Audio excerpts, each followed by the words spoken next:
Oke, Assalamualaikum warahmatullahi wabarakatuh semuanya. Semoga dalam keadaan baik-baik dan sehat-sehat ya. Dan tetap semangat untuk belajar dalam situasi apapun. Nah, kali ini kita sudah masuk ke bab 4, yaitu tentang sistem pertidaksamaan dua variabel. Nah, sebelum ke sistem pertidaksamaan dua variabel, kita mau review dulu nih. Kita iniin lagi tentang pertidaksamaan dua variabelnya dulu ya. Nah, di sistem pertidaksamaan dua variabel ini, biasanya kalau dalam kehidupan sehari-hari itu diaplikasikannya pada kegiatan ekonomi nih, salah satunya. Misal gini,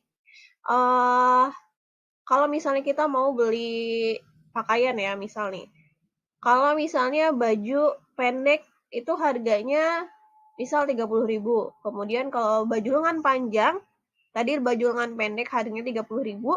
Kalau baju lengan panjang harganya misal 50.000. Sedangkan kita hanya punya uang misalnya 500.000. Nah, kira-kira dari uang 500.000 ini maksimal yang kita bisa beli itu untuk baju lengan pendek dan baju lengan panjang itu masing-masing berapa? Misal seperti itu ya. Mengingatkan kembali, kalau misalnya yang namanya pertidaksamaan linear dua variabel ya berarti dia tandanya itu bisa kurang dari sama dengan, lebih dari sama dengan. Itu ciri-ciri bahwa dia pertidaksamaan ya. Kemudian kalau misalnya pertidaksamaan kuadrat ya, namanya juga kuadrat ya, berarti nanti dia pangkat tertingginya adalah pangkat 2 gitu ya. Nah, ini bentuk ini di sini kan ada linear dua variabel ya. Nah, ini si Y-nya nih.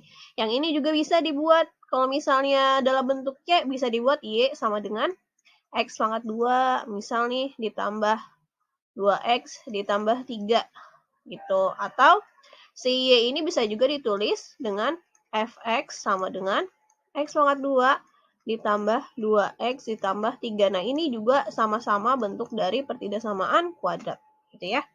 Kita next ke contoh soal yang nomor 1. Nah, untuk pertidaksamaan dua variabel ini bisa kita selesaikan salah satunya dengan cara menentukan daerah penyelesaian ya. Nah, ini di kelas 10 kita ruang lingkupnya hanya akan mempelajari tentang bagaimana hasil dari daerah penyelesaian pertidaksamaan yang dimaksud ya. Oke, di sini ada contoh, buatlah daerah penyelesaian dari X dikurangi 2Y lebih dari 6. Nah, bentuk ini adalah bentuk pertidaksamaan linear variabel ya. Linear dua variabel, bukan kuadrat. Nah, ini salah satu contohnya. Nah, kalau pertidaksamaan linear dua variabel biasanya dia nanti hasil akhirnya adalah bentuknya garis. Kalau misalnya pertidaksamaan kuadrat nanti hasil akhirnya dia bentuknya kurva ya, kurva bisa gini, bisa melengkung ke atas, bisa melengkung ke bawah gitu ya. Nah, sekarang untuk menyelesaikan di sini adalah buatlah daerah penyelesaian dari X dikurangi 2Y lebih dari 6. Nah, yang pertama yang harus kalian lakukan adalah kita cari dulu titik koordinat yang mewakili si garis X dikurangi 2Y. Nah, di sini ketika kita mencari koordinatnya, kita bisa mengubah si tanda pertidaksamaan ini jadi sama dengan. Jadi, X dikurangi 2Y sama dengan 6. Nah, di sini dari mana muncul 0? Muncul 0 ini kita misalkan, jadi kalau misalnya ketika si X-nya 0, si Y-nya berapa ya? Di sini muncul 3. Dari mana 3? Lihat di sini, X dikurangi 2Y sama dengan 6. Kan tadi kita mau memisalkan kalau misalnya X-nya 0, si Y-nya berapa ya? Gitu kan ya. Berarti di sini 0 dikurangi 2Y sama dengan 6. Sehingga Y-nya sama dengan, ini kan 0 ya. 6 dibagi negatif 2. Jadinya Y-nya sama dengan negatif 3. Oh, ketika si Y-nya adalah 0, si X-nya adalah 0, maka si Y-nya adalah negatif 3. Berarti kita punya koordinat 1. Yang pertama itu ada X-nya 0, berarti Y-nya 3. Negatif 3. Kemudian kita balik nih sekarang ketika tadi kita udah cari X-nya 0, kita sekarang memisalkan si Y-nya adalah 0. Dari pertidaksamaan yang tadi juga sama. X dikurangi 2Y, ini kita ubah ke bentuk persamaan. Kan kita mau cari nilai X, berarti si Y-nya sekarang yang 0 sama dengan 6. Sehingga ini kan hasilnya X dikurangi 0 ya.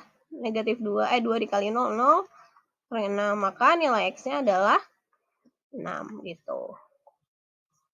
Berarti di sini ketika X-nya 6, maka Y-nya 0. Gitu ya. Kita sudah punya 2 titik. Nah, sini titik ini kita gambar di koordinat kartesius. Koordinat kartesiusnya diusahakan dibuatnya sesuai dengan skalanya ya, dan lebih baik menggunakan penggaris. Jadi nanti hasil akhirnya si garisnya ini hasilnya rapih, bagus gitu. Nah, yang pertama kita punya 0, negatif 3. Berarti ingat X-nya 0, Y-nya negatif 3. Berarti kan ini, yang ini adalah sumbu X. Yang ke atas, yang vertikal ini adalah sumbu Y. Ketika X-nya 0, maka Y-nya negatif 3. Terus kemudian ada lagi satu titik, ketika X-nya 6, si Y-nya adalah 0. X-nya 6 di sini, Y-nya 0. Nah, berarti titiknya ini.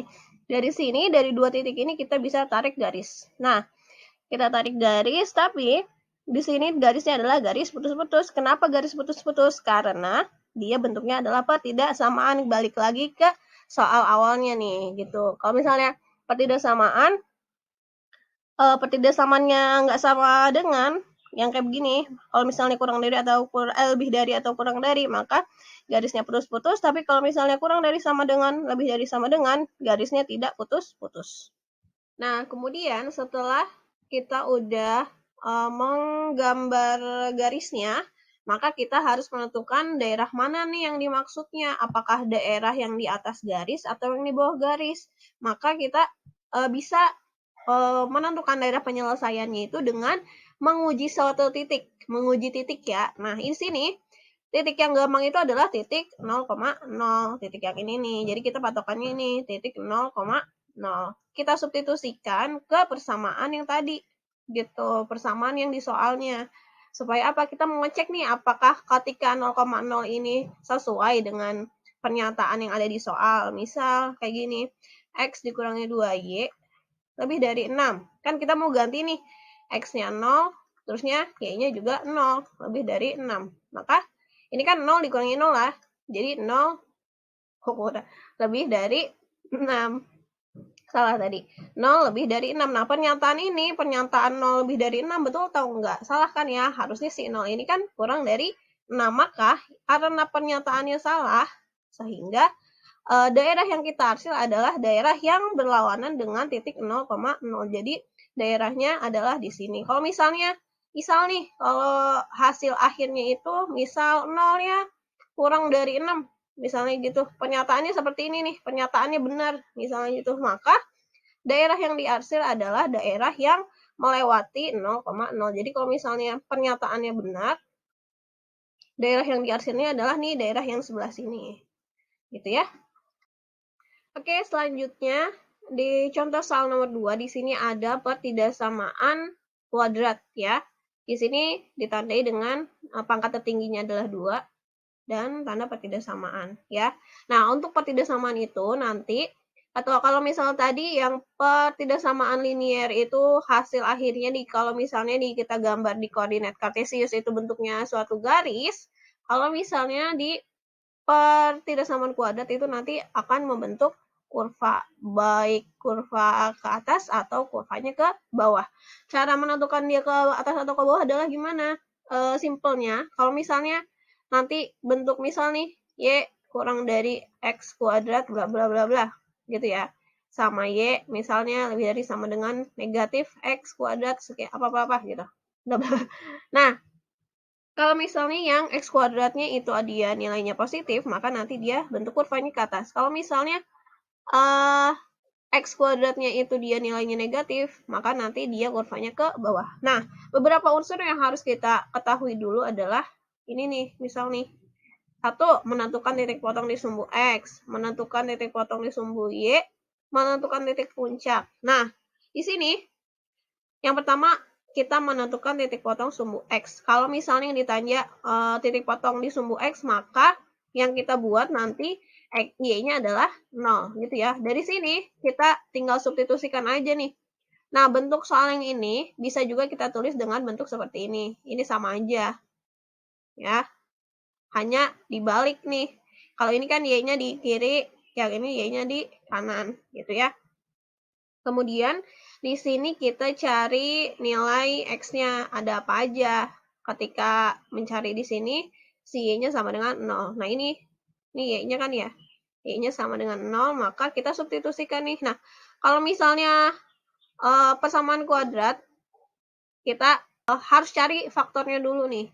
Dari mana muncul 1 sama negatif 1 sama 3? Ingat pelajaran sebelumnya, kalau kita mau cari pemfaktoran, itu adalah siapin dulu, ini X. Berapa yang kalau dikali hasilnya adalah negatif 3. Kalau dia dijumlah atau dikurang, dia hasilnya 2. Berapa? Perkalian 3 itu kan 1 sama 3 ya. Terus di sini 1 sama 3, gimana caranya supaya jadi 2? Berarti harus ada yang negatif, ada yang positif. Maka siapa yang negatif? Si satunya. Ini juga nih, karena 3-nya negatif 3 nih, berarti salah satu antara 1 dan 3 ada yang nilainya negatif. Gitu. Maka di sini negatif 1 dan positif 3. So, di sini nilai X-nya adalah 1, di sini nilai X-nya adalah negatif 3. Nah, kita kembalikan lagi nih, karena tadi kita melewati sumbu X, maka Y-nya sama dengan 0, maka di sini kita punya titik. Ketika X-nya 1, Y-nya 0. Ketika X-nya negatif 3, Y-nya juga 0. Gitu ya. Nah, di sini kita udah punya 2 titik. Nah, next. Kita tadi kan sumbu X, sekarang titik potong di sumbu Y. Kalau misalnya di sumbu Y, maka X-nya yang sama dengan 0, maka tinggal diganti di persamaannya. Setiap X-nya kita ganti sama 0. Nih, X-nya 0, 0. Tinggal dikaliin deh. Ini kan 0 ya semuanya ya. Berarti sisanya kan ini. Sehingga Y-nya adalah negatif 3. Maka kita punya titik koordinat yang baru adalah ketika X-nya 0, maka Y-nya adalah negatif 3. Maka koordinatnya ini. Gitu ya. Kemudian kita perlu juga titik puncak nih nanti. Titik paling ujungnya tuh berapa. Nah, titik puncak itu rumusnya ini. P-nya itu misal negatif B per 2A, D per negatif 4A. Nah, dari sini, A-nya siapa? A-nya nih koefisien X kuadrat, B-nya adalah koefisiennya X, C-nya adalah konstanta. Negatif 3, B-nya 2, A-nya 1. Karena di sini nggak ada angka, ya berarti itu sama dia 1. Gitu ya, bukannya 0. Tapi adalah 1.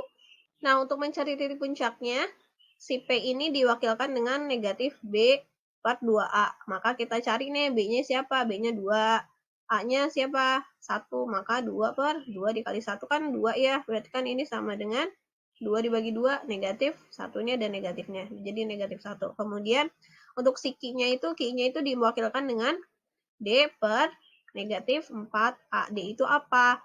D itu B kuadrat dikurangi 4AC per negatif 4A. Maka B-nya itu siapa? B-nya itu 2 pangkat 2 dikurangi 4 dikali A-nya siapa? 1, C-nya negatif 3. Dibagi negatif 4 dikali A-nya 1 ya. Berarti ini sama dengan 2 pangkat 2, 4 dikurangi, ini langsung aja negatif 4 dikali negatif 3, berarti positif 12 dibagi sama negatif 4. Nah, ini ditambahin dulu yang atas. Jadi 16 dibagi negatif 4. Maka hasilnya adalah negatif 4. Ya. Maka kita punya koordinat titik puncaknya itu negatif 1, negatif 4. Gitu ya. Oke, selanjutnya. Kalau tadi kita udah punya titik potong yang di sumbu X itu ada 1,0 dan negatif 3,0. Ya. Kemudian yang memotong sumbu Y, kita punya 0, negatif 3. Kemudian titik puncaknya